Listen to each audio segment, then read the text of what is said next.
Ya, kitab Tazkiyatun Nafs episode ke-0 ini pembukaan banget yang berharap kita bisa istiqomah sampai beres karena percaya deh teman-teman. Setelah ilmu tauhid yang kita pelajari di kitab tauhid yang itu sangat manfaat buat kita banget karena kita jadi takut sama bahayanya melakukan kekafiran, kemusyrikan, kesyirikan dan sebagainya. Ini adalah kitab kedua yang tingkat kepentingannya adalah nomor 1 juga setelah kitab tauhid, atau mungkin bisa dibilang setara dengan kitab tauhid. Sebagian ada yang emang setara dengan kitab tauhid, sebagian ada yang di bawah kitab tauhid tapi levelnya masih yang nomor 1. Level 1 terpenting setelah kitab tauhid. Kenapa? Karena ini semua pembahasannya adalah pembahasan materi akhlak. Akhlak ini jangan diidentikan dengan akhlak ke manusia. Akhlak ke manusia contohnya gimana, Dirli? Berbuat baik. Berbuat baik gimana contohnya? Ada tetangga diapain? Ya sering silaturahim. Senang silaturahim ke tetangga. Silaturahim mah ke kerabat. Coba kalau ke tetangga gimana? Menolong, dikasih makan. Nolong ya, kasih di paraban ya. Di paraban mah eta hewan ternak ya. Ada tetangga dikasih hadiah dan sebagainya. Nah, kebanyakan kita memahami akhlak tuh kayak gitu. Makanya di kajian Ustadz Nuzul ada yang nanya, Ustadz, saya tuh punya boyfriend, punya pacar, ada cewek ya curhat di sesi tanya jawabnya, saya ini punya pacar Ustadz, saya masih berat banget untuk ninggalin dia karena walaupun kami berpacaran tapi dia tuh bener-bener tawadu Ustadz. Masya Allah, tawadu, dia tuh humble. Humble sifat yang bagus nggak? Bagus kan? Tapi humble versi dia tuh maksudnya lemah lembut ketika berbicara dengan pacarnya. Ya tuh ke pacar mah lemah lembut. Humble yang sesungguhnya adalah saat seseorang humble kepada Allah, tawadu kepada Allah dengan menjauhi larangan-larangannya. Sehingga gak ada istilahnya orang yang pacaran humble itu. Dari sisi pacarannya aja udah gak humble karena dia udah melanggar aturan Allah. Ya, dia udah melampaui batas. Dia gak bisa dibilang humble. Humble itu, tawadu itu ketika seseorang dia tunduk pada Allah, takut memaksiati Allah. Itu yang paling nomor satunya. Sehingga bisa jadi ada orang yang tegas loh. Lagi ngajarnya dia tegas banget, keras, menakutkan lah di hadapan murid-muridnya, tapi di mata Allah dia sangat tawadu, sangat humble. Bisa aja itu terjadi. Nah, karena itulah ini ilmu yang sangat penting teman-teman. Harap kalian dengerin sampai habis. Dan bedanya pembahasan ini dengan pembahasan yang lain adalah kitab ini bener-bener bisa diamalin banget. Kan kadang kita belajar tentang ilmu yang kita tuh bingung ngamalinya gimana. Kalau ini tuh kayak bener-bener bisa diamalin banget. Kasih contoh aja. Gimana biar sedekah khusyuk?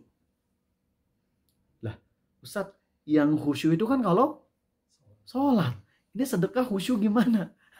Gimana ceritanya sedekah khusyuk? Apakah sebelum sedekah kudu baca Al-Fatihah dulu gitu? Atau gimana? Kasih ada salah satu poinnya. Ketika sedekah, kita niatin bahwasanya sedekah ini kita lakukan agar Allah, Waalaikumsalam, agar Allah menutupi aib-aib kita di dunia dan di akhirat. Agar dengan sedekah ini dosa-dosa kita yang numpuk itu, terutama dosa yang kaitannya dengan orang lain, mudah-mudahan dengan sedekah ini pahala-pahala kita yang diambil sama orang lain yang pernah kita zolimi tersebut tidak sampai habis, sehingga kita nggak masuk neraka jahanam. Dengan gitu kita ketika sedekah tuh nangis teman-teman. Dan itu masih ada 5 poin lain. Gimana cara sedekah biar sedekahnya khusyuk? Gimana biar pas puasa khusyuk? Ama bingung. Awalnya mungkin kalian bingung. Puasa kudu khusyuk gitu. Puasa mah yang wajib gimana? Nahan apa? Makan, minum, berhubungan badan, atau ngeluarin air mani. Pokoknya pembatal-pembatal puasa pada umumnya. Tapi gimana cara puasa biar khusyuk? Kan aneh. Di sini dibahas. Sehingga percaya deh teman-teman, ilmu yang akan kita pelajari ini sangat penting banget. Bahkan Syekh Albani berkata bahwasanya yang aku kira dulu orang-orang tuh sangat butuhkan ilmu tauhid. Karena orang-orang banyak yang rusak dalam hal tauhid sehingga perlu memperbaiki tauhidnya. Tapi ternyata aku salah. Artinya pembahasan akhlak pun tidak kalah pentingnya dari pembahasan tauhid. Dan sekali lagi ini ilmu yang daging semua teman-teman ketika ngebahas dari bab awal sampai bab akhir. Sekarang akan opening dulu teman-teman ya. Bismillahirrahmanirrahim. Ala Rasulillah. Innal hamdalillah nahmaduhu wa nasta'inuhu wa nastaghfiruh. Sungguh segala puja dan puji hanya milik Allah. Kita puji Dia, kita mohon pertolongan dan ampunannya. wa na'udzu billahi min syururi anfusina wa min sayyiati a'malina. Kita mohon perlindungan kepada Allah dari keburukan diri kita dan keburukan amal perbuatan kita. May yahdihillahu fala mudhillalah. Barang siapa yang Allah beri hidayah, tak akan ada seorang pun yang bisa menyesatkan. Wa may yudlil fala hadiyalah. Dan barang siapa yang Allah sesatkan, tak akan ada seorang pun yang bisa memberi petunjuk. Asyhadu an la ilaha illallah. Aku bersaksi tiada Tuhan yang berhak disembah dengan benar kecuali Allah. Wa asyhadu anna Muhammadan abduhu wa rasuluh. Dan aku pun bersaksi bahwasanya Muhammad adalah hamba dan rasulnya. Amma ba'du. Allahumma salli wa sallim ala Muhammad wa ala ali Muhammad. Teman-teman, yang kita butuhkan setelah tauhid agar selamat di hari kiamat adalah hati yang bersih dari berbagai macam kotoran dan maksiat, hati terutama. Nabi Ibrahim berdoa, Rabbi habli hukma wa alhiqni bis salihin waj'al li lisana sidqin fil akhirin waj'alni min warathati jannatin na'im waghfir li abi innahu kana minadh dhallin wa la tukhzini yawma yub'atsun yawma la yanfa'u malu wa la banuna illa man atallaha biqalbin salim. Itu doa Nabi Ibrahim di surah Asy-Syu'ara surah 26. Ya Allah, berikanlah kepadaku hikmah dan golongkan aku ke dalam golongan orang-orang yang soleh. Dan jadikan aku buah tutur kata yang baik untuk orang-orang yang setelahku. Dan jadikan aku orang yang mewarisi surga yang penuh kenikmatan. Dan ampuni dosa ayahku karena dia termasuk orang yang sesat. Jangan kau hinakan aku pada hari kiamat. Yaitu hari di mana tidak berguna harta dan anak. Kecuali orang yang datang kepada Allah dengan hati yang salim. Dengan hati yang bersih. Setelah tauhid, yang menyelamatkan kita di hari kiamat adalah apa? Hati yang bersih. Hati yang bersih. Dan hati yang bersih itu dari berbagai macam maksiat, kotoran hati, penyakit hati. Oke teman-teman, itu adalah hal yang penting. Nah, di sini ada yang unik loh. Nabi Ibrahim doa. Ada yang hafal doa Nabi Ibrahim? Selain yang tadi, ada banyak doa Nabi Ibrahim. Ada, gimana Ren? Rabbi habli minas solihin itu ada di surat Al-As-Saffat. Itu yang pendek. Ada yang panjangnya coba. Yang hubungannya dengan Nabi Muhammad SAW. Rabbana waj'al fihim rasulam minhum yatlu alaihim ayatika wa yu'allimuhumul kitaba wal hikmata wa yuzakkihim. Innaka antal azizul hakim. Coba kalian konsen. Lihat urutannya. Lihat bagaimana Nabi Ibrahim mintanya A, Allah kasihnya B. Tapi yang Allah kasih B itu yang lebih baik tentunya. Itu apa ya? Gini. Nabi Ibrahim pernah doa ke Allah, ya Allah, berikanlah kepada penduduk Mekah ini yang beriman kepada Engkau dan hari akhir, berilah mereka rizki berupa buah-buahan. Nabi Ibrahim minta ke Allah agar Allah ngasih buah-buahan rizki kepada penghuni Mekah yang beriman. Tapi Allah ngabulinya malah Allah kasih ke semuanya. Allah ngasih ke semuanya, yang beriman dan yang gak beriman dikasih semuanya. Tapi giliran Nabi Ibrahim berdoa agar dari keturunannya ada yang jadi pemimpin, yaitu jadi para nabi, ya. Beliau ingin semua keturunannya jadi nabi itu, jadi orang-orang yang nantinya jadi nabi atau jadi ulama. Malah Allah ngeresponnya, orang-orang yang zalim gak akan aku kabulkan permohonanmu untuk orang-orang yang zalim. Qala la yanalu ahdil zalimin. Jadi Nabi Ibrahim minta A, sama Allah dikasihnya B. Nabi Ibrahim mintanya B, sama Allah kasih A. Tapi pengabulan Allah tuh pasti yang lebih baik. Lihat nih teman-teman, Nabi Ibrahim berdoa, Rabbana waj'al fihim rasulam minhum. Ya Allah, jadikanlah dari mereka rasul dari kalangan mereka. Apa kriteria yang Nabi Ibrahim minta ke Allah? Ya Allah, Rabbana waj'al fihim rasulam minhum yatlu alaihim ayatika wa yu'allimuhumul kitaba wal hikmata wa yuzakkihim. Yang membacakan kepada mereka kitab, ya, mengajarkan kitab, ilmu darimu ya Allah. Rabbana waj'al fihim rasul yatlu alaihim ayatika, yang membacakan kepada mereka ayat-ayatmu, mengajarkan kepada mereka kitab, ilmu, hikmah, dan yang mensucikan mereka. Lihat ya urutannya ya. Ya Allah, utus dari kalangan mereka seorang rasul yang akan apa aja? Satu, membacakan ayat-ayatmu ya Allah. Kedua, mengajarkan kitab. Ketiga, mengajarkan hikmah. Hikmah itu berarti hadis, sunnah ya. Keempat, mensucikan. Mensucikan diurutnya keberapa? Keempat. Tapi Allah respon dengan apa? Kama arsalna fikum rasulam minkum yatlu alaikum ayatik. Yatlu alaikum ayatina wa yuzakkikum.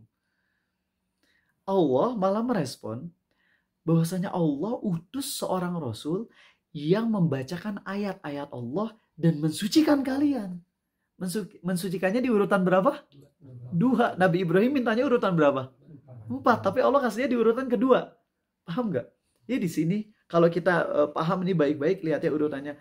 Bacain ayat-ayat Quran. Kalau permintaan Nabi Ibrahim apa aja? Ulang. Bacain ayat-ayat Quran, terus ngajarin kitab, ngajarin hikmah, dan mensucikan. Tapi Allah responnya dengan diputer. Kalau baca ayat-ayatnya itu jelas itu nomor 1, karena itu kan pembuka ya, pembuka hidayah. Tapi kemudian yang yuzaki, yang mensucikan itu disimpan di yang kedua. Di sini ada poin penting bahwa teman-teman, tujuan utama dari membacakan ayat-ayat Allah adalah bukan sekadar untuk knowledge, bukan sekadar untuk paham, bukan sekadar untuk tahu, tapi untuk apa? Mensucikan hati kita. Paham nggak di sini teman-teman? Maka aneh gak sih? Kalian jadinya dengan tahu penjelasan Arizal sekarang, kalian gak akan aneh dengan kemarin yang ngakunya hafizah, hafal Quran, cewek pakaiannya ketat, gak pakai kerudung, ngakunya hafal Quran. Terus habis itu bilang apa? Sekarang tuh sebenarnya gak usah lah orang-orang ngapalin Quran, itu cuma menyia-nyiakan kemampuan kognitif mereka, menyia-nyiakan kemampuan hafalan mereka, padahal kan mereka bisa pakai untuk yang lain gitu daripada untuk ngapalin Quran. Ngapalin Quran tuh gak penting. Dia hafal Quran katanya, walaupun ketika dicek sama Syekh Taizen ya, ternyata hafalannya hancur tuh si cewek tersebut. Munafik jadinya. Baca ayat-ayat Allah tapi jadi munafik. Dan sesuai dengan apa kata Nabi SAW, mayoritas munafik dari umatku adalah dari kalangan pembaca Qurannya. Kenapa? Karena ada sebagian orang yang baca Quran itu niatnya untuk apa? Untuk sekedar baca, menghafal, mengetahui ilmu, udah. Mensucikan hatinya di belakangan. Dan itu kalau nyampe. Tapi banyak yang gak nyampe ke sana. Hafiz Quran, sholat super ngebut, ketika diingetin, akhirnya malah nolak. Hafiz Quran, kelihatannya baik, kuliah di Institut Teknologi di sebuah kota di sebelah Garut gitu ya. Dan ternyata ketika udah kelihatan solehnya secara lahiriah, pakai kopiah dan sebagainya, sekarang nyanyi-nyanyi di gereja. Di London atau di luar negeri sana, nggak tahu dia lagi negeri mana. Berawal dari ya ngakunya sih nggak kuat dengan kuliah di sana. Ya kalau nggak kuat keluar harusnya semakin baik ya nggak sih? Tapi lucunya setelah keluar dari kuliah sana, direkrut langsung sama SMA Islamnya, jadi guru bahasa Inggris di sana, dengan kondisi sekolah yang sangat Islami, yang ngisi di sekolah sana sangat-sangat enak banget. Sangat-sangat enak banget di Jakarta Timur ya. Tapi ternyata malah ngebuat dia sekarang melakukan kekufuran-kekufuran. Sebelum dia di gereja nyanyi, udah ngeliat kekufurannya di medsos. Ketika dia oke-oke aja sama para penyihir, para dukun, dia malah kayak setuju-setuju aja sama mereka gitu. Na'udzubillahi min dzalik. Karena itu teman-teman ingat, urutan kita adalah baca ayat-ayat Quran dan kita harus berusaha mensucikan hati kita dari dosa. Maaf ya, itu opening yang mungkin kalian agak kurang masuk, tapi penting untuk saya sampaikan. Nah, kitab yang akan bacakan ke kalian adalah kitab aslinya Ihya Ulumuddin. Kitab dari Imam Al-Ghazali. Yang mana kitab ini berisi banyak banget ilmu-ilmu yang sifatnya tuh dari sufi. Cuman memang ada satu riwayat yang disampaikan oleh Ustadz Abu Haidar bahwa Imam Al-Ghazali itu ketika meninggalnya, beliau mempelajari Sahih Al-Bukhari. Kemudian beliau ketika membaca Sahih Al-Bukhari, beliau wafat dalam kondisi memegang Sahih Bukhari dan mengatakan, aku mati di atas akidah Imam Al-Bukhari. Masya Allah. Akidah Imam Al-Bukhari adalah akidah Ahlussunnah. Ya. Maka Imam Al-Ghazali dengan keilmuannya yang luar biasa, ya, beliau tuh ahli dalam biologi, matematika, dan segala macam bidang-bidang ilmu duniawi itu. Imam Al-Ghazali itu masternya, teman-teman. Sampai ketika Imam Al-Ghazali mendengar nasihat dari Imam Al-Muhasibi, ya, yang mana udah pernah nyampain ke kalian ya, itu apa, doa dari Imam Al-Muhasibi itu benar-benar itu bikin hati remuk banget. Luar biasa banget itu tulisan Imam Al-Muhasibi. Nyentuhnya tuh sampai ke hati yang paling dalam. Ketika Imam Al-Ghazali membaca tulisan Imam Al-Muhasibi, beliau nangis, beliau tobat, dan beliau uzlah selama beberapa waktu, gak kelihatan aja sama masyarakat. Lalu kemudian beliau mulai mempelajari sufi dan sebagainya. Dan akhirnya beliau mengarang kitab Ihya Ulumuddin dengan berbagai macam background ya, dari sufi, dari fikih, dari mazhab Syafi'i dan sebagainya, campur lah pokoknya banyak. Yang mana di kitab Ihya Ulumuddin ini banyak banget mutiaranya yang indah, tapi sayang tercampur juga dengan berbagai macam khurafat juga dan hadis-hadis palsu. Akhirnya para ulama yang berusaha untuk menyaring kitab Ihya Ulumuddin ini, mereka berhasil untuk semampu mereka, sekuat tenaga, menyaring poin-poin yang terbaiknya. Di antara ulama yang menyaringnya adalah Imam Al-Iraqi, di mana beliau mengambil hadis-hadis hanya yang sahihnya saja. Ya, beliau membuang hadis-hadis yang doif, apalagi yang palsu itu dibuang. Tapi ada beberapa hadis yang tetap beliau cantumkan, Imam Al-Iraqi tetap cantumkan tanpa disejelaskan secara sanadnya, namun maknanya sahih. Contoh, hadis yang secara sanad itu ada sebagian ulama yang melemahkan adalah kedengkian menghapus amal soleh sebagaimana api membakar kayu bakar. Sering ngedengar hadis itu? Hadis itu riwayat Abu Daud dan itu derajatnya menurut sebagian ulama dhaif. Dan kita tahu menggunakan hadis dhaif sekadar untuk motivasi dan juga makna dari hadis dhaif ini benar, maka itu diperbolehkan selama dijelaskan kalau hadis tersebut dhaif. Adapun kalau tidak dijelaskan, maka kita tawakuf aja dulu. Ustadz Firanda dalam Sirah Nabawiyah itu banyak mengeluarkan hadis-hadis dhaif kok dalam kitab beliau, tapi Ustadz Firanda jelasin di bawahnya, ini hadis dhaif. Loh, kenapa yang dhaif disampaikan? Soalnya nggak ada hadis sahih yang untuk replace-nya, apa replace-nya? Untuk menggantikannya. Jadi kalau hadis dhaif ini nggak dicantumkan, maka kisahnya jadi bolong gitu. Bayangin kisah Nabi SAW yang indah banget, yang kronologinya kayak gini. Ada 2 hari yang hadisnya dhaif. Kalau 2 hari ini diambil, nanti kronologinya jadi nggak jelas gitu. Karena kita tahu hadis dhaif tidak selalu full semuanya lemah. Bisa jadi hadis dhaif itu secara maknanya benar, yang dhaif itu dari sisi lafaznya aja. Contoh gini ya. Misal ini mah contoh aja. AA suka makan 5 ayam goreng sehari. Sahih? Sahih, itu ucapan Rizal ya, bukan Nabi ya, bukan ya. Ini contoh aja. AA Rizal suka makan 5 ayam goreng. Sahih. Regan ngomong ke teman-teman, AA Rizal sehari suka makan 6+1 ayam goreng pedes. Benar apa salah? Secara umum masih benar ya. 6+1 berapa? 5. Cuman Regan nambah-nambahin di pedesnya. Tapi secara globalnya benar gak Arizal suka makan ayam goreng? Benar. Nah itulah hadis dhaif tuh kayak gitu teman-teman. Gak selalu hadis dhaif tuh maknanya salah. Bisa jadi maknanya benar. Cuman tambahan bumbu-bumbunya itu loh yang ditambahin oleh orang-orang yang gak bertanggung jawab atau orang-orang yang secara hafalannya lemah. Makanya jadi berubah jadi hadis dhaif, tapi secara maknanya tetap benar. Nah, jadi kitab Ihya Ulumuddin yang udah disaring ini sama Imam Al-Iraqi, ada beberapa poin yang ingin kalian pahami. Satu, beliau menghilangkan hadis-hadis yang dhaif, apalagi yang palsu, kecuali hadis-hadis dhaif yang memang maknanya benar. Itu yang pertama.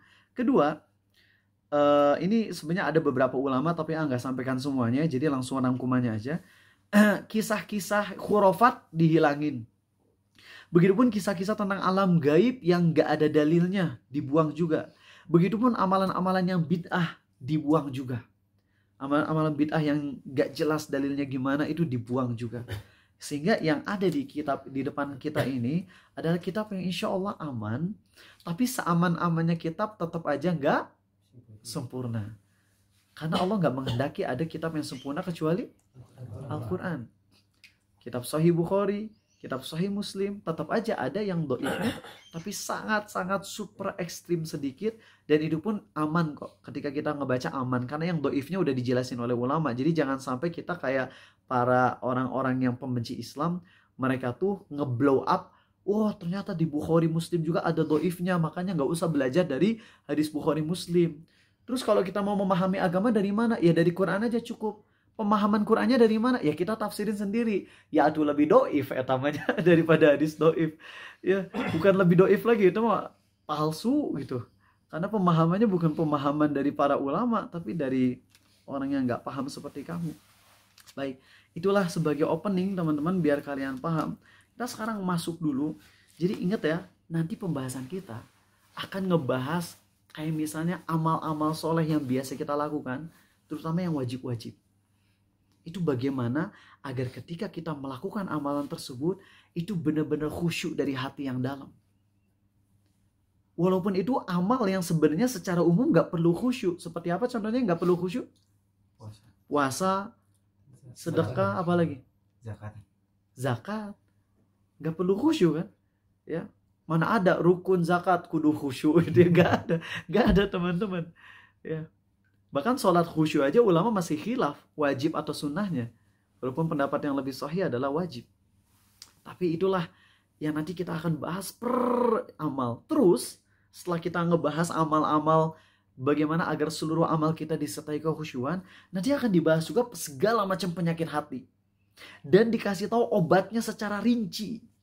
Secara rinci. Kayak misalnya ada yang nanya, Ustadz gimana cara ngilangin rasa dengki saya ke orang lain? Ustadz bagaimana cara ngilangin sifat pemarah saya? Nah itu dibahas secara rinci teman-teman, Masya Allah. Jadi benar-benar bisa diamalin banget. Makanya sarankan buat kalian nyatet.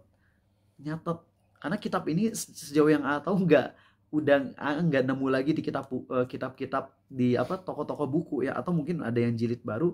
Wallahu alam, soalnya ini kitab yang beli sekitar 20 tahunan yang lalu teman-teman ya. Udah lama. Nah, nggak tahu masih ada atau enggak. Baik, kita akan memulai dengan pembahasan episode ke-0 ini. Episode ke-0 ini kita akan ngebahas tentang adab murid dan guru. Dan ini penting sebagai opening dari kajian kita. Ada orang yang secara keilmuannya minim, tapi kalau ceramah tuh bener-bener bikin orang bisa nggak ngantuk. Secara keilmuan minim, tapi cara menyampaikannya enakan. Ada juga orang yang punya ilmu yang super wow, tapi cara penyampaiannya kurang enakan. Sehingga apa yang terjadi dengan audiens?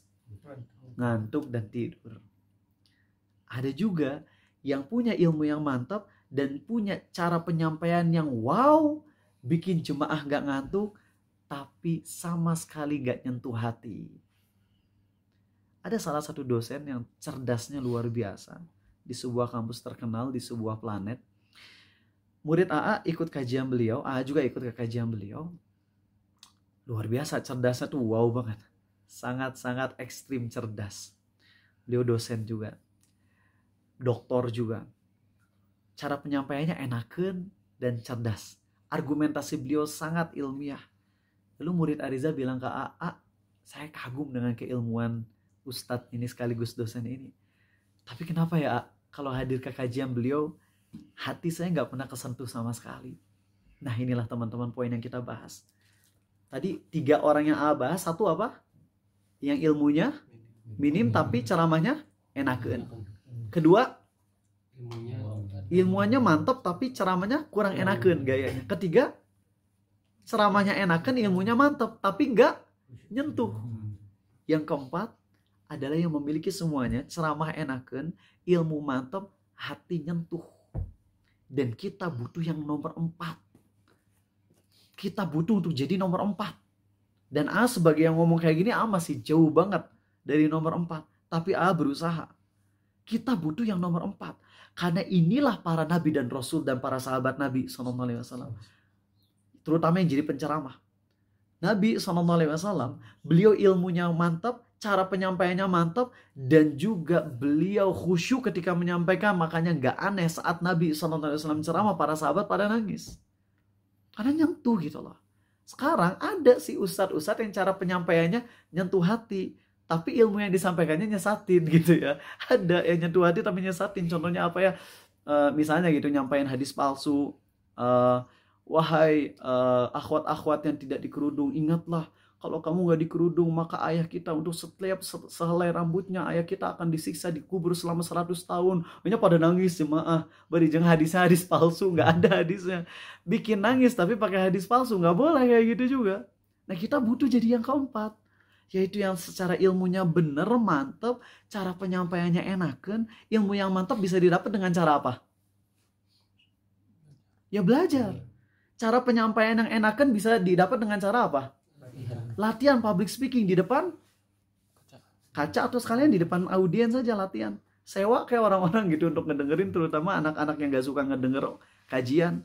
Kenapa? Karena kalau misalnya kalian bisa ngebuat mereka mau dengerin kalian, berarti kalian udah mantap public speakingnya. Tapi untuk nyentuh hati, ini gak bisa didapetin. Kecuali dengan cara kita sebagai penyampainya pun kitanya kesentuh sendiri. Paham di sini? Karena hati akan bisa nyentuh hati lagi. Walaupun memang terkadang ada aja kasus anomali di mana ustadznya nyampainya datar, tapi jemaahnya nangis. Kayak Arizal aja. Beberapa 1,5 tahun yang lalu nyampaikan suatu materi di mana datar banget. Jujur itu pas ceramah gak ada khusyunya sama sekali di hati. Gak ada. Karena emang iman lagi ngedown, nyampainya datar aja, ngomongnya gak pakai khusyuk sama sekali, gak ada dalam sama sekali. Tapi ada audiens yang nangis. Kok bisa gitu? Wow banget. Ada juga sebaliknya. Ada momen dimana ketika nyampaikan bisa kesentuh, sendiri bisa kesentuh, tapi ada audiens yang biasa aja datar. Ada kasus-kasus anomali seperti itu. Tapi biasanya pada umumnya, kalau orang yang menyampaikan dianya sendiri khusyuk ketika menyampaikan, maka audiensnya pun akan kesentuh juga. Itulah yang dinamakan dengan mensucikan, tazkiyatun nafs, yaitu ilmu yang disampaikan itu bisa nyentuh ke dalam hati sehingga membuat kita jadi makin takut sama Allah, membuat kita jadi semakin adem gitu. Ada salah satu contoh ya, ini jangan ditiru teman-teman. Salah, ngaku salah. Cuman dulu kenapa ya? Kalau nggak salah karena istri dulu kan punya GERD atau apalah, lambung. Ya lambung mah punya apa maksudnya? Penyakit lambung gitu. Jadi kalau tidur tuh baru bisanya jam 3 gitu. Jam 3 tuh baru bisa tidur. Kan anak baik. Ya, jam 9 udah tidur sama ya. Jam 9, jam 8 tuh udah ngantuk kan Arizal gitu. Nah, cuman istri Arizal nggak mau ditinggal tidur duluan. Akhirnya mau gimana lagi? Kalau aku di kasur udah garansi pasti tidur. Tapi kalau misalnya tidur nanti dibangunin sama istri karena istri nggak mau ditinggal, takut kalau sendirian.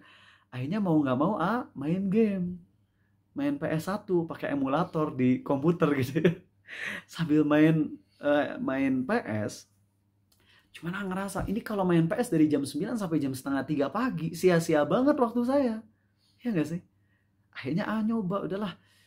Ya Allah, aku tahu ini gak beradab, ini salah. Dan mohon siapapun yang dengerin ceramah ini jangan pernah niru sampaikan ini salah, ini gak beradab. Cuman mau gimana lagi? Kalau Arizal 6 jam main gak dapat apa-apa kan? Mau sholat kagak bisa, udah ngantuk.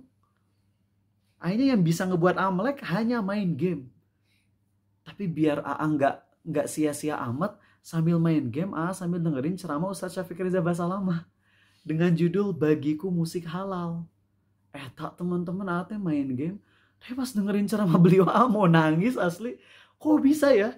Sambil main game loh. Tapi kok bisa-bisanya ceramah Ustadz Syafiq sampai ngebuat mau nangis? Kira-kira kenapa? Alasannya? Yang menyampaikannya dalam. Ustadz Syafiq nyampainya benar-benar dalam, khusyuk. Makanya ketika walaupun dengarnya dengan setengah hati, kok bisa sampai jelek banget gitu loh ke hati. Ya Allah, Indah banget cara penyampaian beliau. Nyentuh banget gitu, bikin nangis. Bayangin itu sambil main game loh. Boleh ditiru? Jangan, ulah habis itu asik. Mulai besok main Mobile Legends sambil hatamin Quran. Entong nggak boleh loh. Awas loh kalau kalian tiru, itu nggak beradab jadinya.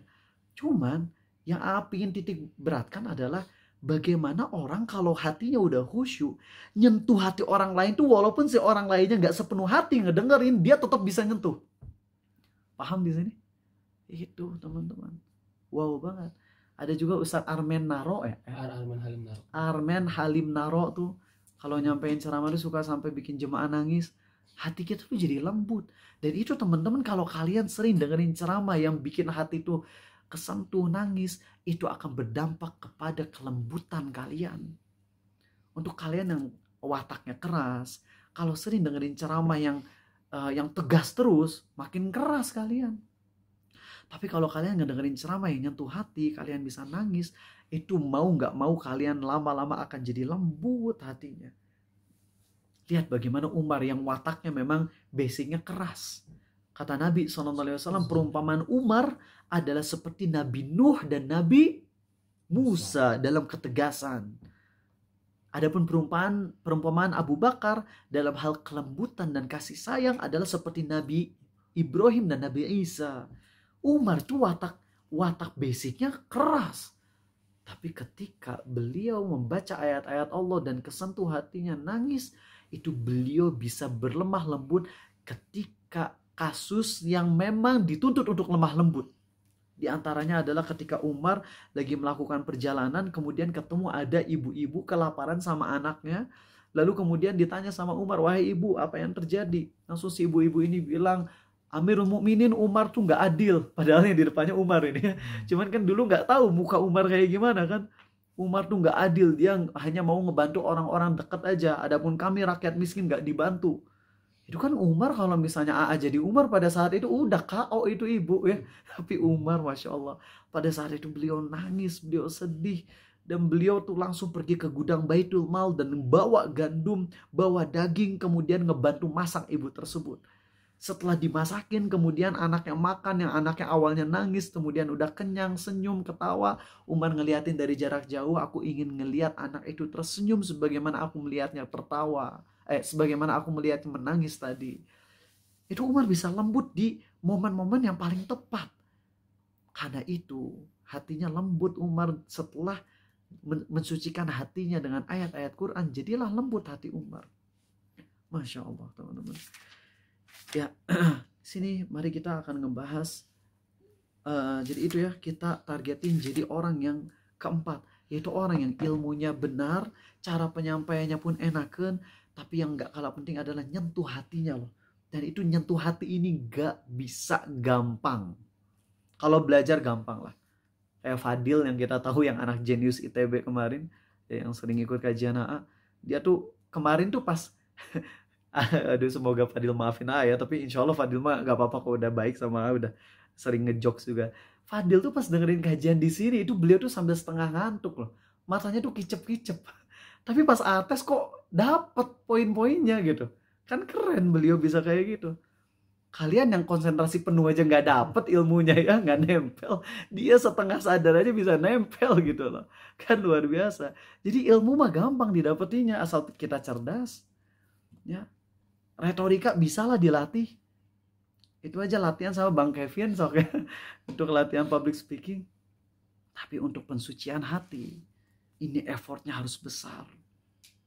Dulu ingat aja ketika ceramah, ngedengerin ceramah Umar Zouk di Heidelberg Mosque. Kok bisa ya? Beliau nyampein ceramah yang simple. Cara penyampaiannya enaken banget, gaya anak muda banget. Tapi yang gak kalah luar biasa tuh nyentuh hatinya itu loh. Yang sampai bikin gemeteran Arizal, sampai bikin tobat dari dosa-dosa. Dan emang Umar Zouk sholatnya Masya Allah teman-teman. Khusyunya luar biasa. Kalau kita ngelihat, kan sering ngeliatin beliau kalau sholat asar selalu masbuk. Hampir selalu masbuk. Karena beliau rumahnya jauh.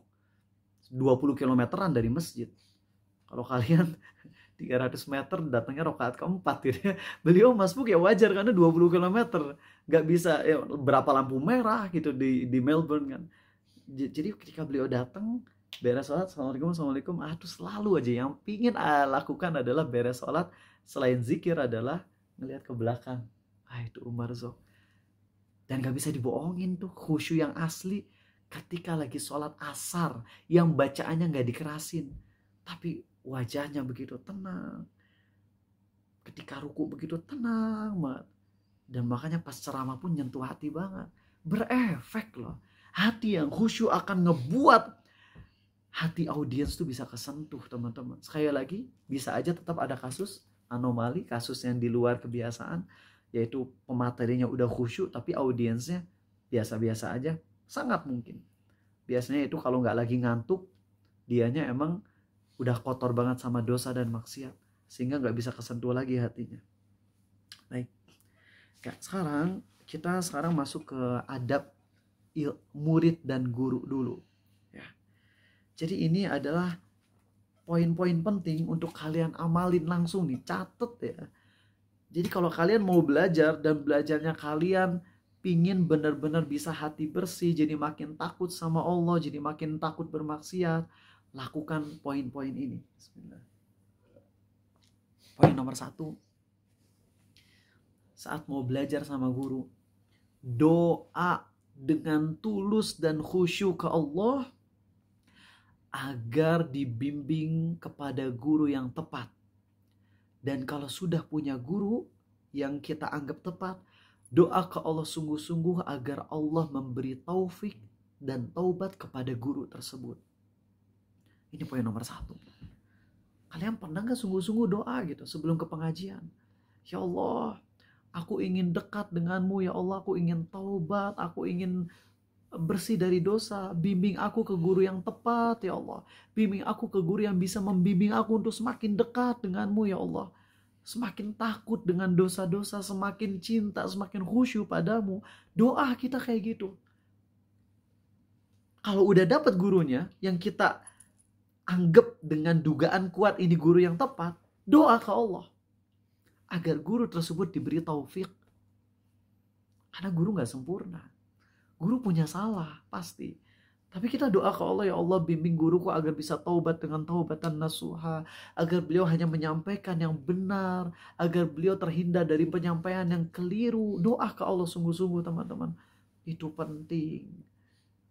Kalau kalian selama ini ikut kajian kagak doa itu, berarti kajian kita jangan-jangan cuma nambah ilmu doang, nambah ilmu, tapi nggak nambah hati kita dari, nggak nambah rasa takut kita kepada Allah. Karena kita kurang poin nomor 1 ini, doanya. Jadi ingat yang pertama, doa.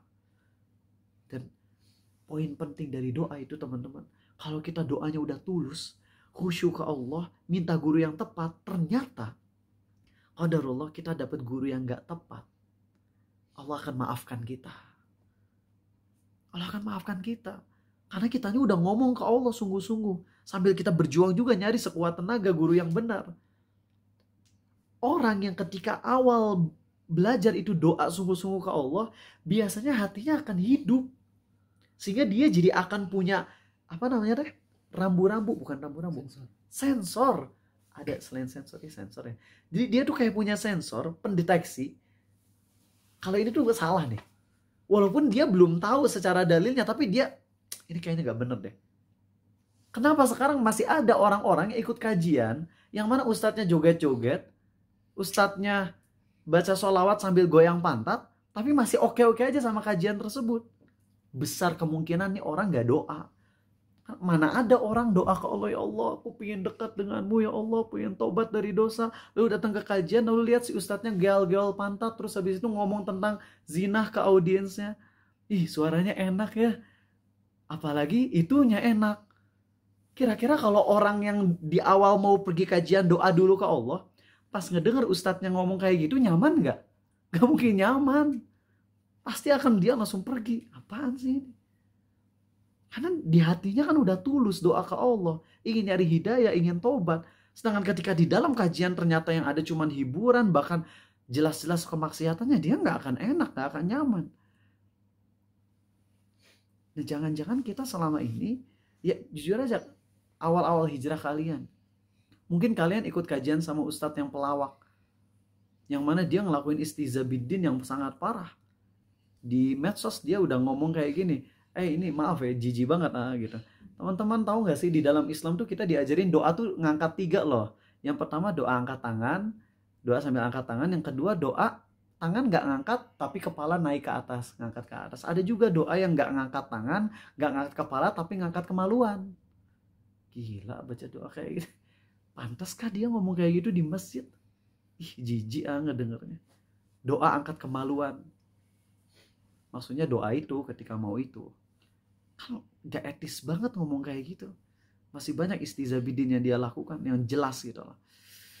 Itu kalau kalian pas doa ke Allah, pergi ke kajian, doa dulu ke Allah, lalu kalian hadir di kajiannya, demi Allah, yakin kalian ngedenger jokes kayak gitu gak nyaman pasti. Apa sih ini? Ih, serem gini jokesnya. Ujung jurang banget ini. Ini bukan ujung jurang lagi, ini ujung neraka gitu loh. Serem. Itulah makanya penting untuk mensucikan hati kita, untuk makin khusyuk ke Allah saat mau kajian apa? Doa dulu, itu poin nomor 1. Poin nomor 2, ya tadi doa ya, doa sungguh-sungguh ke Allah agar dicarikan guru yang tepat, dan doa ke Allah agar kita benar-benar bisa mensucikan hati, agar makin besar rasa takutnya pada Allah. Setiap kali kalian datang ke sini gitu deh ya, dari di motor doa ke Allah, ya Allah ampuni Arizal, beri hidayah ke Arizal, jadikan Arizal hanya menyampaikan hal-hal yang benar dan buat aku bisa dapat manfaat ya Allah dari kajian yang Arizal sampaikan. Doa. Poin nomor 2, memalingkan semua hal yang bikin gak konsen. Nah ini, kalau kasusnya kita emang lagi ngelakuin suatu kegiatan yang mana dalam kegiatan tersebut kita mubazir, kalau nggak sambil dengerin kajian maka nggak apa-apa. Contoh, kalian lagi nyuci piring. Kalau lagi nyuci piring, nyuci baju, sayang banget kan kalau 3 jam nyuci piring, nyuci baju doang. Kalian ingin ngisi cuci piring, cuci baju dengan sambil ngedengerin kajian, itu nggak apa-apa. Karena kalian memanfaatkan waktu. Bahkan ulama zaman dulu di WC pun nyuruh anaknya ngebacain kitab dari luar WC, tapi jangan ikut masuk ke WC, jangan deh. Dari luar WC dibacain kitab gitu. Dibacain kitab di luar WC, dianya di dalam WC-nya gitu. Karena itu ingin memanfaatkan waktu. Babnya bab memanfaatkan waktu ini. Ustadz Nuzul punya teman hafiz Quran, itu kalau murojaah sambil duduk kan baru 1 halaman juga udah ngantuk. Akhirnya temannya Ustadz Nuzul ini jalan, teman-teman, di Jakarta sekitar mungkin 20-30 km jalan kaki malam-malam sambil murojaah, dan itu efektif banget. Jalan kaki sambil murojaah 30 km lagi. Jalan kaki itu teman-teman. Atau belasan kilometer lah jalan kaki bolak-balik gitu. Biar nggak ngantuk, nggak apa-apa. Karena kita memanfaatkan aktivitas agar aktivitasnya nggak sia-sia itu doang. Makanya kita ingin dibarengi dengan zikir, dengan dengerin kajian. Tapi kalau agendanya agenda kajian murni, maka jangan menyengaja sambil melakukan hal yang lain. Kalian lagi kajian kayak gini sambil nyenek gitu, makan snack. Ini kalian nyambil atau emang mau kajian? Nyambil, tau gak sih bahasa Indonesia apa nyambil? Sekalian Nyambil, ngerti lah nyambil lah. Yeah. Kalian ini lagi ke rumah Ariza untuk kajian murni atau emang sambilan? Murni kajian. Nah kalau emang murni kajian jangan sambil yang lain. Lagi kajian sambil makan snack, jangan. Kalau minum nggak apa-apa ya, tapi kalau makan snack itu jangan dibarengi dengan kegiatan lain, karena itu nanti ngurangin keberkahan dan nantinya jadi nggak masuk ke dalam hati.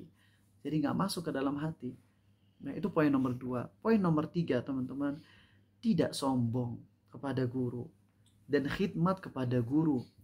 Nanti ada poin kebalikannya ya, kalau murid khidmat ke guru, kalau guru dikhidmati murid. Enggak gitu. Kalau guru jangan pingin dikhidmati murid, justru sebaliknya. Nanti kita bahas ya. Untuk poin nomor 3, ini Zaid bin Thabit kan ulamanya para sahabat Nabi SAW. Itu suatu saat setelah beliau lagi udah beres mensolati jenazah, Ibnu Abbas, sepupunya Nabi SAW, itu ngebawain kendaraannya, keledai, dideketin, kemudian dibantuin Zaid bin Thabit untuk naik ke atas keledainya. Gitu. Kemudian Zaid bin Thabit nggak enak gitu. Zaid bin Thabit kan guru ya. Abdullah bin Abbas bisa dibilang murid walaupun guru juga dari sisi yang lain ya. Zaid bin Thabit dinaikin sama Abdullah bin Abbas untuk naik. Terus Zaid bin Thabitnya bilang jangan gitu, udah nggak usah. Terus Abdullah bin Abbas bilang apa? Seperti inilah kami diperintahkan untuk menghormati ulama-ulama kami. Akhirnya Zaid bin Thabit turun. Kemudian mencium tangan Ibnu Abbas. Seperti inilah kami diperintahkan untuk menghormati kerabat Rasulullah SAW. Enak gitu. Nah kalau misalnya nggak klop, nggak enak nih misalnya. Murid udah khidmah ke guru, kemudian gurunya ya seperti itulah harusnya kau bersikap kepadaku. Kalau itu nggak akan nyaman gitu. Jadi kita harus ini chemistry-nya tuh apa ya? Hubungannya tuh hubungan saling ngasih benefit gitu. Ngerti ya? Bukan saling memanfaatkan, tapi saling ngasih benefit. Muridnya maksimalin banget ke guru, gurunya juga maksimalin banget ngasih ke murid. Enak kalau kayak gitu. Enak. Dan itu akan jadi keberkahan. Jadi poin penting lainnya teman-teman, ini dari Ali bin Abi Thalib, ini penting ya. Tolong dengerin ini. Nasihat dari Ali bin Abi Thalib teman-teman. Ini tentang aib guru, aib yang sifatnya pribadi. Aib yang sifatnya pribadi. Ya, dengerin ucapan dari Ali bin Abi Thalib. Di antara hak seorang guru adalah kamu tidak banyak bertanya kepadanya. Yaitu nanya yang sifatnya tuh terus saja. Kalau nanya sesuatu sesekali yang penting gak apa-apa. Di antara hak guru adalah kamu jangan sering nanya ke dia. Jangan merepotkan. Jangan mendesak. Ya. Jangan juga menyebarkan aib-aibnya. Jangan menggibahinya. Jangan mencari kesalahan-kesalahannya. Dan ketika tergelincir maka kamu memberi uzur kepadanya. Kamu juga harus, ya itu sampai situ. Dan juga para ulama menambahkan, mendoakan ampunan untuk dia. Untuk yang sifatnya aib-aib yang pribadi. Dan andai aibnya itu adalah aib yang sifatnya itu merusak umat, contohnya korupsi, misalnya kayak gitu. Maka ada satu poin penting, yaitu jangan perbuatan guru tersebut menjadikan kita jadi benci untuk belajar. Artinya kesalahan dia, dia dihukum atas kasus korupsinya. Tapi kalau dia punya ilmu yang manfaat untuk aku terima, maka aku wajib untuk mengambil ilmu tersebut. Bisa paham teman-teman? Itu kalau aibnya yang emang merusak masyarakat secara luas. Bukan aib yang sifatnya pribadi, yang dia tutupi, yang dia sembunyiin. Dia malu dengan aibnya. Kalau aib yang tipe yang dia sembunyiin, kita sebagai murid harus apa? Harus menyembunyikan juga, mendoakan ampunan. Tapi kalau aib yang sifatnya merusak luas, seperti kayaknya korupsi misalnya kayak gitu, ya, atau menyampaikan hadis-hadis palsu, maka yang seperti itu kita counter. Dan itu nggak boleh menjadikan kita jadi nggak semangat belajar sama dia. Kalau emang dia masih punya ilmu yang sangat manfaat lain yang bisa kita ambil. Seperti itu ya. Dan yang kelima teman-teman adalah tidak banyak mendengar perbedaan pendapat di awal-awal belajar.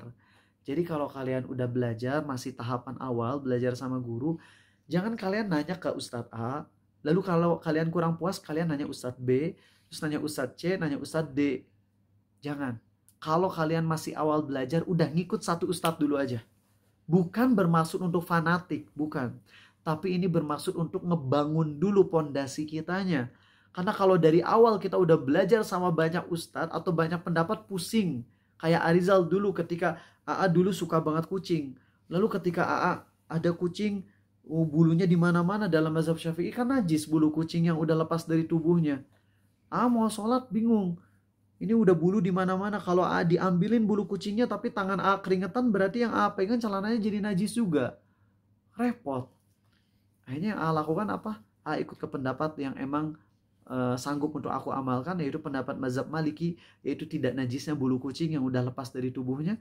Dan ternyata emang itu pendapat yang paling tepat. Alhamdulillah setelah AA meneliti, setelah sekarang ilmunya udah lebih berkembang, itulah pendapat yang lebih serak di hati Arizal. Alhamdulillah. Kalau dulu AA nggak tahu, tapi AA tetap doa ke Allah, ya Allah aku pusing. Bener, itu mah AA stres teman-teman. Punya kucing teh seneng, tapi kalau bulu kayak gini AA jadi nggak bisa sholat. Dan bulu kucing udah di mana-mana rontok. Stres itu. Wah, kalau Allah nggak nolong Arizal, bisa jadi AA murtad itu gara-gara itu. Saking AA ngerasa berat sama Islam. Makanya kalau kita sebagai ustadz, sebagai guru, kalau punya murid-murid yang Mereka nggak sanggup ngamalin ulama A, pendapat ulama A, tong dipaksakan. Jangan dipaksain. Nggak boleh. Kayak misalnya ada murid AA nih, yang curhat masalah jenggot, dia dipaksa sama ayahnya, dimarah-marahin. Kalau kamu nggak potong jenggot, kamu bakalan dihukum, disiksa, dan sebagainya. Jangan kemudian AA menyampaikan pendapat mayoritas ulama nggak boleh dipotong sama sekali jenggotnya. Jangan. Itu nanti ngebuat dia malah jadi benci sama Islam dan murtad bisa. Sampaikan pendapat ulama lain, nggak apa-apa. Kita bukan menyesatkan. Kita ngasih dia opsi yang membuat dia jadi makin semangat untuk memegang Islamnya di posisi dia yang sekarang. Sampaikan, oh dalam mazhab Syafi'i yang muktamad itu adalah nggak apa-apa motong jenggot gitu, nggak ada masalah, makruh hukumnya, ya asal nggak sampai habis total gitu. Jadi kamu bisa kan motong tapi nggak sampai habis total. Oh ya nggak apa-apa kalau nggak habis total mah, insya Allah ayah nggak marah. Kalau habis total gimana? Ada juga yang berpendapat makruh nggak sampai haram, tapi ya selama bisa nggak habis total itu yang dipilih lebih aman lah. Gitu. Makanya kalian tahu jejak sahabat di Bandung kan terkenal ya, nyebut jejak sahabatnya aja, tapi nggak mau nyebut ustadznya ya, nggak mau nyebut ustadznya. Kan ustadz jejak sahabatnya terkenal kan di atas sunnah teguh gitu ya, ketika menyampaikan masalah sunnah jenggot dan sebagainya. Nah murid AA di Libya kebetulan ayahnya NU garis keras, sedangkan anaknya Libya. Pas pulang ke rumah udah gak betah ngelihat jenggotnya. Akhirnya murid AA ini, yang anak Libya ini, datang ke salah satu ustadz dari jejak sahabat, kemudian curhat. Jawabannya bener-bener beda banget dengan yang disampaikan di audiens. Apa jawaban beliau? Udah, kau berbakti aja ke orang tua, gak apa-apa, potong jenggot aja, ini masih ada khilaf ulama. Potong jenggot, kamu niatkan itu bakti ke orang tua sambil doa ke Allah, mudah-mudahan suatu saat bisa mengamalkan ajaran Nabi ini SAW dengan lebih sempurna. Dengan itu dia jadi ngerasa plong, walaupun dia pun masih tetap ingin mengamalkan sunnah berjenggot tersebut. Tapi kan kita jadi ngelihat gitu, bagaimana ketika orang punya guru, satu guru, dan gurunya tepat, guru ini bisa membimbing dalam kasus-kasus yang emang dia lagi pelik gitu. Tapi coba bayangin kalau kasusnya dia nggak punya guru untuk mengarahkan, kemudian dia nanya ke ustadz A, B, C, D, dan jawabannya saling kontradiktif satu sama lain. Kira-kira ujung-ujungnya gimana dia? Stres, sudah capek. Mending kayak dulu nggak belajar Islam lebih nyaman. Tuh kan bahaya kalau kayak gitu. Makanya di awal belajar, pastikan belajar dari satu guru dulu. Dan untuk memilih satu guru itu harus apa dulu tadi poin awal? Doa. Doa. Doa yang mendalam. Kemudian poin terakhir teman-teman, jangan pelajari semua ilmu sekaligus. Nah ini penting. Mungkin ini juga sambil sindiran untuk sebagian dari kalian yang ngaji seminggu tuh bisa sampai 6-7 kajian. Jangan. Ngaji prioritaskan dulu yang paling urgen. Dan yang paling urgen yang sering terangkan ke kalian tuh apa? Ilmu yang paling urgen. 1, ilmu tentang rukun iman. 2, ilmu tentang rukun Islam. 3, ilmu tentang halal haram yang menyangkut kehidupan kita. Ilmu tentang rukun iman, alhamdulillah kita udah pelajari di kitab Tauhid. Ilmu tentang rukun Islam yang wajib kita pelajari itu adalah masalah syahadat, sholat, dan puasa. Adapun zakat dan haji, kalau kalian belum punya uang sampai ke derajat wajib zakat dan haji, kalian boleh nunda dulu ilmunya. Kalau perkara puasa, sekarang boleh nggak kita, saya nggak mau belajar tentang puasa dulu, boleh nggak? Boleh. Soalnya Ramadan udah lewat. Jadi kalau pas mau menjelang Ramadan harus belajar lagi, diulang lagi. Takutnya ada poin yang kita skip. Ya, tapi kalau sekarang kan Ramadan udah lewat, ya udah. Selama kita kemarin-kemarin nggak melakukan pembatal Ramadan, ya maka aman gitu. Ya, nanti menjelang Ramadan kita pelajari lagi dengan mendalam agar nggak ada poin yang kita skip. Tapi tentang sholat, ini yang tiap hari kita lakuin, maka wajib bagi kita untuk memperbaiki sholat kita secepat mungkin. Ustadz Nuzul itu ngadain kajian per minggu yang hadir 7 ribuan. Lalu sebelum kajian atau setelah kajian atau di hari yang lain, itu Ustadz Nuzul udah mengutus murid-murid beliau di Blok M untuk ngajarin audiens yang mau memperbaiki bacaan Al-Fatihah. Coba lihat audiensnya berapa. Yang mau memperbaiki bacaan Al-Fatihah berapa. Gak nyampe 10%. Dari 7.000 orang gak nyampe 700 orang yang memperbaiki bacaan Al-Fatihah. Aneh. Ya kalau mau husnuzon mah, oh mereka belajar di tempat lain. Oke. Itu husnuzon kita deh. Tapi teman-teman, real loh. Kajian Ustadz Nuzul itu kajian yang penting.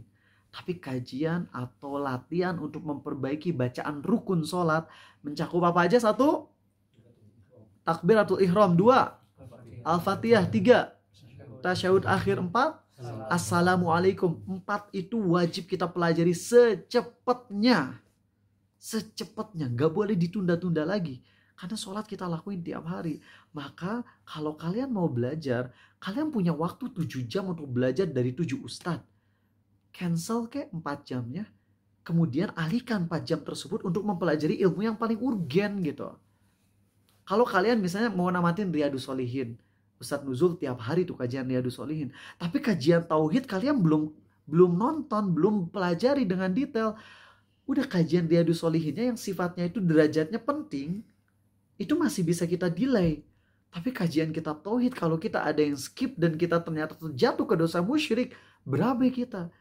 Kita alihkan yang 4 jam untuk belajar ilmu Riyadus Shalihin, dialihkan ke pembahasan kitab tauhid. Pelajari full. Kalau nggak sama Ariza, bisa sama kajian Ustadz Firanda kek. Yang penting pelajari dengan benar. Masih aja sekarang masih ada sebagian yang udah ikut kajian bertahun-tahun. Cek. Coba mau ngecek deh. Mau langsung serang nih ya. Sultan. Apa kabar Sultan? Bisa on cam? Bisa on mic ya? Oke, mau nanya ya. Maaf ya kalau ditembak ya. Sultan sehat? Alhamdulillah. Oke ya. Sultan, kalau Sultan ngelakuin dosa, itu takdir Allah bukan? Iya. Oke. Yang salah Allah atau Sultan? Saya sendiri ya. Kenapa yang salah Sultan? Kan Allah yang nakdirin. Karena manusia juga diberi kemampuan untuk berkehendak. Oke, terus kalau Allah kenapa nggak disalahin? Padahal kan Allah yang takdirin. Karena Allah tidak ditanya atas apa yang dia perbuat. Itu ya. Betul. Masya Allah, nempel tuh kan ilmunya ya. Ada lagi satu poin lagi. Allah itu ketika mentakdirkan hamba berbuat maksiat pasti ada hikmahnya. Ini jawaban alhamdulillah Sultan paham. Tahu nggak, ini Sultan ini salah satu anak yang nggak di grup dulunya. Cuman ketemuan waktu di UI lagi tablik akbar, lo ada Sultan nge-follow, terus ikut kajian rutin. Padahal belum masuk grup, sampai akhirnya masukin ke grup. Tapi ilmunya nempel karena rutin istiqomah. Percaya atau enggak, ada murid AA yang udah ikut kajian, udah ikut grup bertahun-tahun, tapi ketika ditanya pertanyaan ini ngeblank, error dia. Kok bisa error? Padahal ikut kajiannya berapa ustadz dalam sepekan dia pelajari. Tapi ilmu tauhid ada bagian yang dia miss. Maka poin terpentingnya di sini teman-teman adalah jangan pelajari semua ilmu sekaligus. Pelajari yang paling penting dulu. Tenang. Yang paling penting dulu itu yang diutamakan. Oke? Seperti itu. Kayaknya itu dulu teman-teman. Insya Allah pekan depan kita masuk episode 1. Ini sebagai opening dulu. Mungkin kurang dalam, tapi nanti insya Allah pekan depan kita masuk ke bab sholat. Itu indah banget teman-teman. Bagaimana ketika kita ruku, bagaimana ketika kita sujud, bagaimana ketika kita mendengar suara azan, apa yang kita hayati, bagaimana ketika kita lagi tasyahud. Ya, itu nanti kita pelajari dan kalian catat biar kalian nanti latihan. Oh, nanti kalau aku tasyahud pas lagi sholat, gini toh harusnya penghayatanku. Itu nanti insya Allah akan ngerubah sholat kita. Ya, semoga Allah mudahkan. Dan tutup ini dengan satu hadis riwayat Tobroni dengan derajat yang hasan. Ilmu yang pertama kali dicabut dari muka bumi ini adalah kekhusyuan. Sekali lagi, ilmu yang paling pertama dicabut dari muka bumi ini adalah khusyuk.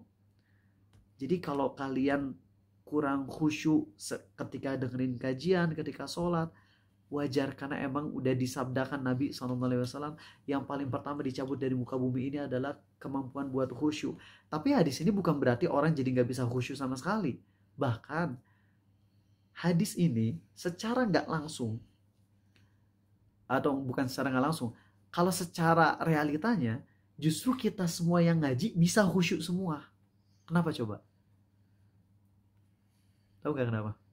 Pertama, yang sholat 5 waktu ada berapa persen dari umat Islam? Yang sholat 5 waktu. mungkin nggak sampai 10%. Yang sholat dari 10% itu yang sholatnya ngerti bacaannya berapa persen? Lebih sedikit lagi kan?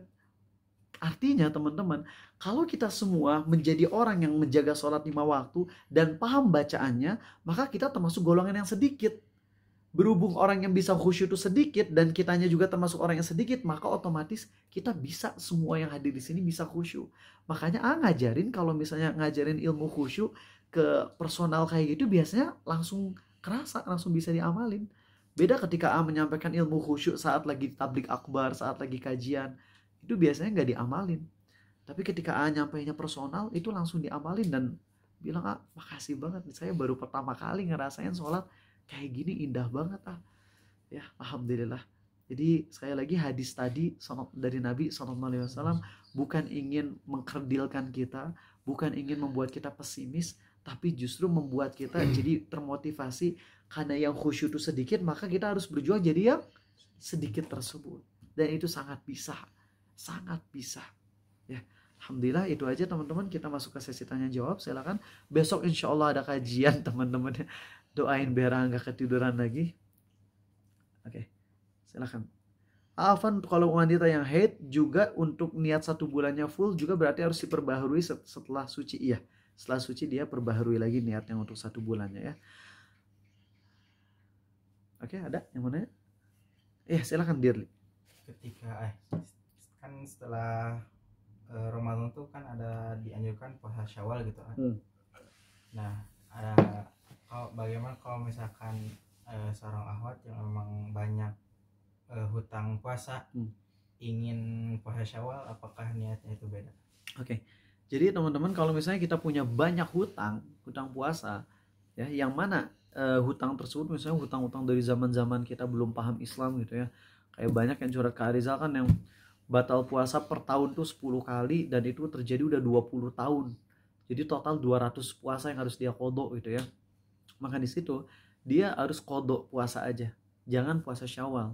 Tapi dalam mazhab Syafi'i itu diperbolehkan kita niat qodho sekaligus niat puasa Syawal. Itu diperbolehkan, tapi kurang afdol ya. Buat AA pribadi, kalau AA dalam posisi itu, alhamdulillahnya AA, astagfirullah ya, dulu AA kan 3 tahunan gak pernah sholat, atau mungkin sholat tapi kacaunya tuh parah dari awal balik sampai usia 33 tahun ke depannya. Tapi untuk masalah puasa gak pernah skip gitu. Lucu ya, ayo puasa gak pernah skip, ayo sholat skip gitu. Astagfirullah ya, dulu zaman-zaman gak ngerti itu teman-teman, astagfirullah. Jadi gak pernah punya utang puasa, cuman sholat iya, yang harus qodho banyak. Nah, jadi pada saat posisi yang kayak tadi, dia qodho aja ya, qodho, nggak usah niatin Syawal. Dan ingat, pahala dari melakukan kewajiban dan taubat itu lebih besar daripada pahala melakukan amalan sunnah. Itu yang harus jadi prinsip kita ya. Paham Dirli? Seperti itu ya. Oke. Untuk khusyuk itu, kalau ukuran minimum khusyuk itu berapa persen? Nggak ada ukuran minimumnya. Jadi Nabi SAW bersabda, ada orang yang sholat dan dia tidak mendapatkan pahala kecuali 1/9-nya, 1/8-nya, 1/7-nya, 1/6-nya, 1/5-nya, 1/4-nya, 1/3-nya, 1/2-nya ya. Ada juga yang full 100% itu ya, orang yang khusyuknya 100%. Tapi di hadis seingat AA yang disabdakan beliau itu, yang AA baca riwayatnya adalah sampai 50%-nya. Artinya pahala sholat kita itu tergantung kekhusyuannya. Kalau khusyuk kita 10%, maka ya 10% itulah yang akan jadi pahala gitu. Berarti kalau misalnya sholatnya nggak ada khusyuk sama sekali, nggak dapat pahala. Nah, sebagian ulama berpendapat betul nggak dapat pahala, plus dia dapat dosa gara-gara nggak ada usaha khusyuk. Ini pendapat minoritas ulama, dan ini pendapat yang dipegang oleh Ibnul Qayyim, dan ini pendapat yang AA pegang. Walaupun ini minoritas ulama, tapi ini pendapat yang sangat kuat. Dan ini pendapat yang dipegang oleh guru Arizal, Ustadz Abdurrahim Green, Anthony Green. Nanti aku ingin cerita tentang bagaimana kerennya beliau. Beliau selama 1-2 tahun masuk Islam itu kacau hidupnya, masih suka mabok, makan narkoba dan sebagainya. Tapi setelah 2 tahun beliau sholat khusyuk dan akhirnya hilang semua maksiat masa lalunya. Dan sekarang beliau jadi presiden salah satu yayasan Islam di London gitu. luar biasa banget ya.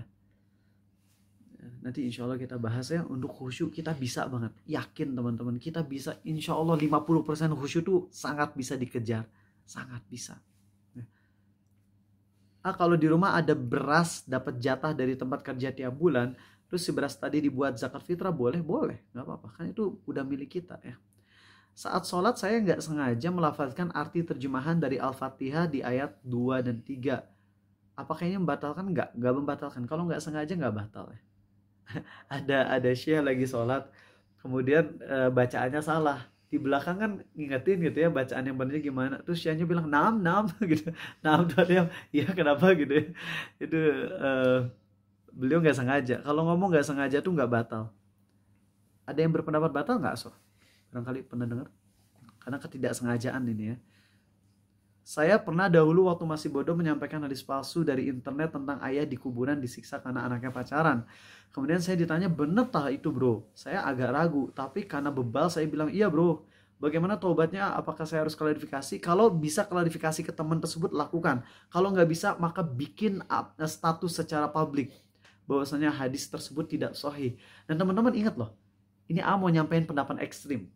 Ya, dalam kitab Fathul Bari dijelaskan salah satu pendapat ulama yaitu Imam Al-Haramain, walaupun ini ditentang oleh anaknya sendiri.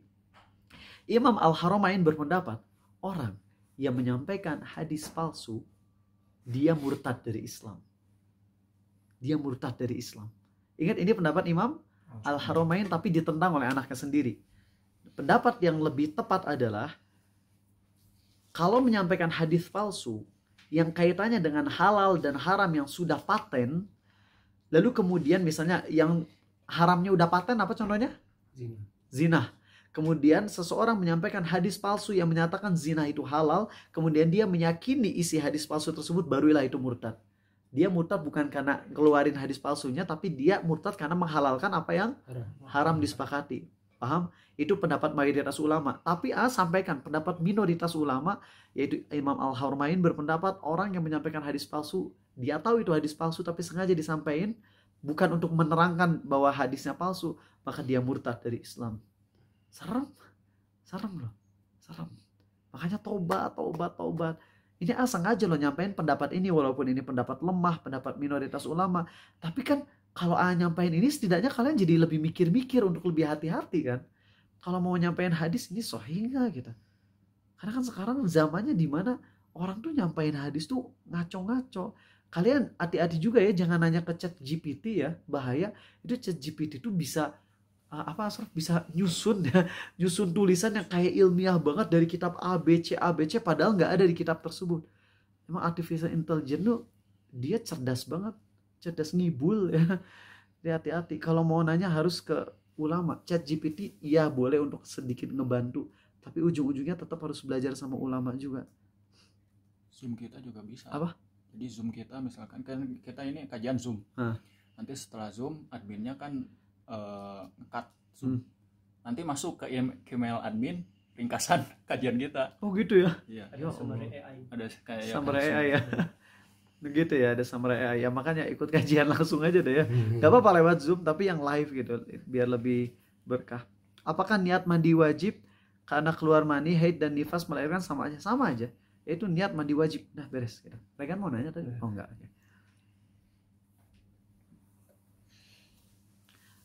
Bisa nggak saya belajar dari satu guru? Ya bisa. So kamu belajar aja terus kasusnya apa, langsung aja misalnya di kajian Arizal ini kalian sampaikan kasusnya apa ya yang pengen ditanyain, nanti jawab gitu dan udah percaya gitu ya. Jangan kemudian tapi pendapat ulama lain gini, ente maunya ikut pendapat yang mana? Kalau ente nanya ke Arizal berarti kamu tuh udah percaya kalau bakalan nyampein pendapat yang benar ya. Kalau udah nanya ke Arizal tapi nanya ke ustadz lain lagi, berarti ini mah belum percaya ya. Izin bertanya, kalau misalnya HP teman saya di luar toilet tapi headset TWS-nya nyambung ke toilet, bagus ini pertanyaannya. Biar kajiannya kedengeran di dalam, itu mah suaranya kedengarannya dari dalam, di dalam WC. Saran aja jangan deh, saran aja jangan. Walaupun ya, Ustadz Hasan Al-Jaizi lebih cenderung ke pendapat baca Quran di toilet itu hukumnya nggak haram selama niat kita bukan untuk merendahkan bacaan Quran. Ini pendapat yang dipegang oleh Ustadz Ahmad Hasan Al-Jaizi. Nanya ke beliau, Ustadz, tapi gimana kalau kasusnya di toilet pas lagi buang air sambil dengerin Quran kayak gitu atau baca Quran, apakah dia nggak murtad? Itu kan sebuah pelecehan. Maka beliau jawab, iya memang di sini sebagian ulama ada yang berpendapat udah haram mutlak, bahkan itu cenderung ke pelecehan. Kalau niatnya untuk pelecehan itu udah jelas murtad dari Islam. Baca Quran di WC untuk menghinakannya, jelas itu kekafiran berdasarkan ijma ulama. Tapi bagaimana kasusnya dengan orang yang baca Quran di dalam WC? Baik dia lagi BAB, BAK, atau dia emang lagi di WC aja, bukan lagi buang air. Tapi niat dia bukan dalam rangka merendahkan sama sekali. Wow, dia nggak ada keinginan merendahkan karena dia tahu kafir merendahkan Quran. Dia melakukan itu karena dia ingin mengefektifkan waktu. Maka jawabannya itu dibenci. Tapi nggak sampai ke derajat kafir atau haram, itu dibenci. Ya, tapi ada yang berpendapat haram juga ada. Sehingga yang paling aman adalah HP-nya disimpan di luar WC. Kita dengerin dari dalam WC, itu nggak apa-apa. Karena ngedenger itu suatu hal yang sifatnya tuh pasif. Emang ngedenger bisa aktif ya ketika kita konsen. Tapi dari sisi perbuatannya tuh gini, kalau mukul, bisa nggak kita nahan untuk nggak mukul? Bisa. Tinggal gini weh. Tapi kalau ngedenger, nggak bisa kita nahan untuk nggak ngedenger. Kecuali dengan cara tutup telinga. Ya. Jadi makanya kalau ngedenger, ada orang yang ketika di WC ngedenger suara azan langsung istighfar. Ente istighfar di WC, jadinya kenapa harus istighfar gara-gara ngedenger azan di dalam WC? Kan yang azannya di luar WC. Oke, baik, 2 menit lagi ya.